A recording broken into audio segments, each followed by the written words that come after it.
This billionaire is predicting the biggest recession since 2008, potentially even talking about a Great Depression. Now, let's dive into why this billionaire, Ray Dalio, is talking about a Great Depression and why this recession slash depression might actually be off because of a recent move that President Donald Trump just made. Now, let's dive into what Ray Dalio is saying here, because he is worried about Trump's tariff war, which, quote, could spark something worse than a recession. He said that the tariff war has helped push America close to a recession or perhaps something worse, because right now the decisions that are making are very close to a recession. And in fact, he's worried about something worse that could potentially come of this. So Ray Dalio is making headlines and waves because of the tariff war that Trump is starting all over the globe. But Trump's made a recent move that could shift Ray Dalio's thinking, although we have many other billionaires and major CEOs doubling down on that recession prediction. In fact, we have more than 60% of CEOs predicting a recession or slowdown within the coming months, saying, quote, this uncertainty needs to stop. Because what we're seeing is a very uncertain market here, folks. We're seeing something that, to be honest, really is difficult to describe. We're seeing something that a lot of CEOs and market volatility that we've in fact never really seen before. But this comes from a few different factors. We're having massive amounts of information change hands very quickly with the rise of social media. In fact, the rise of things like Twitter and other things like that, also known as X now, really just coming in promoting all of this. So everything is now moving very quickly. And then, we had the massive amounts of money printing that happened not too long ago. In fact, 4 years ago, we had 60% of the money supply printed. So the circulation of those things have basically all of these CEOs essentially saying, hey, this could lead to something worse than a recession. Ray Dalio looking down on us, saying that he's worried about something worse. He correctly predicted 2008 and the financial crisis, and is a growing chorus, including major Wall Street banks, that he's worried about the tariffs. He said, in fact, if you take the tariffs, if you take debt, if you take the rising power changing existing power, and look at the factors, those changes in the orders and systems are very, very disrupted. So how that's handled could produce something that is much worse than a recession, or it could be handled well. So he left the door open, which is classic here for people that are making predictions. They're saying, hey, I think that this could lead to something very, very poor, potentially a Great Depression, or it could lead to something else, which is absolutely hilarious. It's like, all right, but if you're going to come out here and make decisions or predictions, you got to be honest. You got to stick your foot down there. But the interesting thing is that Trump even came out and said at one point in time that he acknowledged that what he is doing could create a recession, but he just didn't want a Great Depression. So Donald Trump actually agrees with Ray Dalio, saying like, hey, it would be stupid to not think that we could potentially have a recession, but he just doesn't want to have a Great Depression. So he's aware that the economy could enter in a recession, but he wants to avoid that. Obviously, the economy isn't in a great spot when he got it. So he's looking at these things, and say what you want about the guy, he's acknowledged that the tariffs are going to be a risky move. They are going to cause some pain initially, right? He said it here first, that it could cause a recession, but maybe not a Great Depression. So Trump wanted to avoid sending the economy into a depression with his conscientious plan about the tariffs. So what did he do?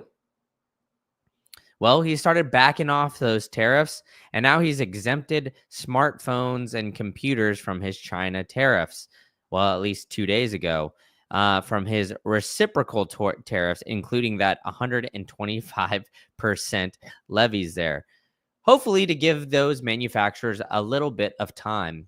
on that news, we saw Apple and Nvidia's stock absolutely skyrocket because they rely heavily on China export to create a lot of these products. So the market responded and said, hey, we appreciate this, Donnie T. Thank you so much. Let's keep on reading here as to why. This is interesting because he's now threatened new tariffs. Simply 12 hours ago, earlier today, he threatened new tariffs on smartphones just days after exempting them. Because China-made smartphones and other electronics will not be exempt, adding them to simply moving them into a different levy bucket. European stock markets bounced on Monday morning after the Friday official announcements. These products escaped the levies up to 125%. China has called on Donald Trump to completely cancel these tariffs and return to the right path of mutual respect. But that doesn't mean that, these reciprocal tariffs are going to stop. It simply means that Donald Trump is going to evaluate everything in this market, and he's going to keep a very close eye on what is going on here. He hasn't decided whether these tariffs are going to stay, whether these tariffs are going to continue, and simply just looking at how they're going to continue on and how the market is going to react to these things, right? I mean, let's look at this. All eyes are on these tariffs. We've even got a live update tariff website from Yahoo Finance because there's just so many moving parts when it comes to these tariffs, and they affect different aspects of the market dramatically. In fact, they affected the United States market pretty quickly, including some of the tech giants like Nvidia and Apple, right? I mean, you don't want a lot of the Magnificent Seven stocks quickly plummeting because the narrative has been the Magnificent Seven has been carrying the S&P 500, which has been carrying the overall market. So because they've been carrying the overall market, they have been all eyes on them, right? Everybody has some sort of exposure to them.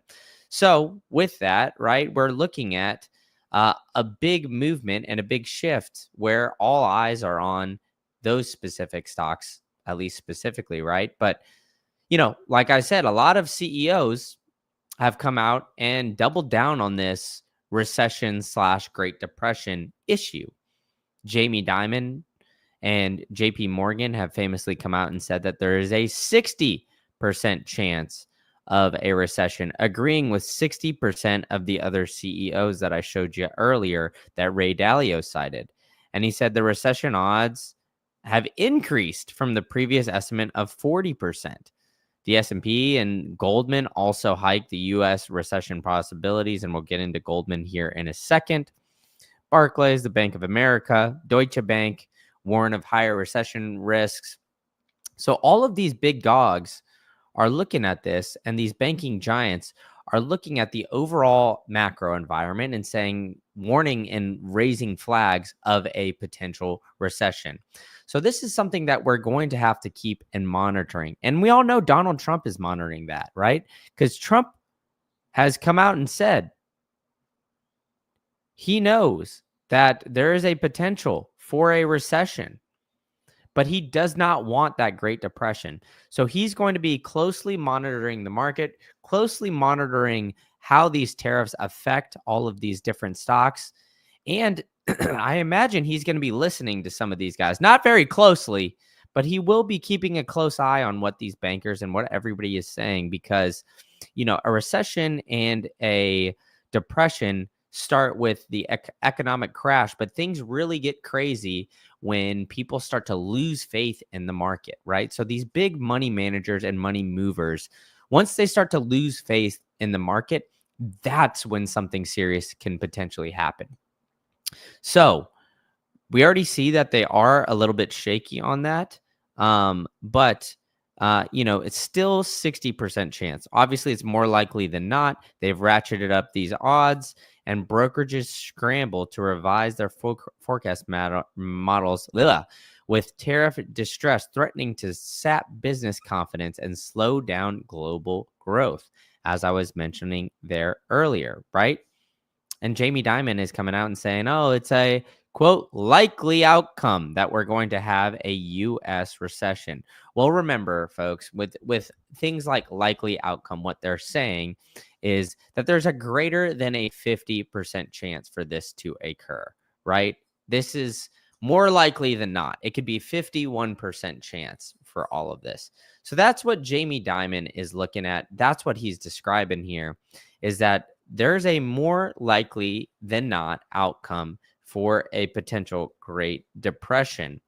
And it's interesting because, yeah, like I said earlier, we have other big bank CEOs, Goldman Sachs, saying that there's recession of increase after some Trump tariffs. And so Trump moving these tariffs back and forth and kind of consistently doing that is always something that is something to be watched because, you know, he's going to lift these tariffs based on the way that the market is moving. If the market moves and sways in one direction, if the market sways in another direction, they're going to move these aspects pretty damn quickly, right? So, you know, you're going to be looking at that and you're going to be watching things like the S&P 500, seeing where these markets are swinging, right? So I always like to keep an eye on it because we all know Trump is looking at this as well, right? So in the past 5 days with the tariffs, the reciprocal tariffs, we've seen the S&P have this big, giant green candle here. And then it kind of crabbed walk and fell down a little bit. On the note of the, China exclusion tariffs, we had a 0.79% day. So we did have a green day, nothing too drastic. But in these past 5 days, 1% a day for the S&P 500 is pretty solid. But something that I want to bring up to you guys and show you is how gold has been reacting. Because in the past 5 days, we've seen gold skyrocket up nearly 8% in the past 5 days. And in the past month, its majority of that growth is in the past 5 days. So it's interesting because gold always tends to lead when we have something like recessionary pressures. People tend to flock towards quote unquote hard assets, right? Gold is historically just that recession barrier. So watching what gold does and what it did over the weekend, I think is something that we should definitely be keeping a very, very close eye on and continue to be watching here over the next coming weeks, because of what these billionaires are coming out and saying, what these bankers are saying, what Ray Dalio is saying. It could be something worse than a recession. Trump moving these tariffs back and forth, pulling them out, keeping them on. It's definitely something to keep your eye on. So thank you for the two of you guys that have joined this live. You guys should comment in the live stream chat next time you jump on, but smash the like button. Smoke It Like Cheech and Chong, as one of my favorites on another channel that you might know me from, always tends to say, and hit the subscribe button for more. Hit the bell notification as well so you guys know when I am going live, and I will see you guys all tomorrow.